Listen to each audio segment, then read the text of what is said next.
B P ഉണ്ടോ? ചിലർ പറയും വെളുത്തുള്ളി വെള്ളത്തിൽ കുതിരിച്ചിട്ട് കുടിച്ചാൽ മതി, ബി പി കുറയും. ഇതിലൊരു സത്യമുണ്ട്. വെളുത്തുള്ളിയിലുള്ള ചില ഗുണങ്ങൾ കൊണ്ട് ബി പി കുറയാം എന്ന് കുറേ പഠനങ്ങൾ പറയുന്നുണ്ട്. പക്ഷെ അതിനൊരു ഉറപ്പില്ല. എത്ര എണ്ണം, എത്ര ദിവസം കഴിക്കണം, ഇങ്ങനത്തെ ഒരു കാര്യങ്ങൾക്കും ഒരു വിവരവുമില്ല. രണ്ടാമത്തെ, ഷുഗർ ഉണ്ടോ?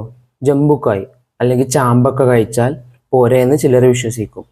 അത് ശരിയാണ്, ചാമ്പക്കയിൽ നല്ല ഗുണങ്ങളുണ്ട്. പക്ഷെ മരുന്ന് മാറ്റി ഇതിൽ മാത്രം ആശ്രയിച്ചാൽ അപകടം ഉണ്ടാകാം.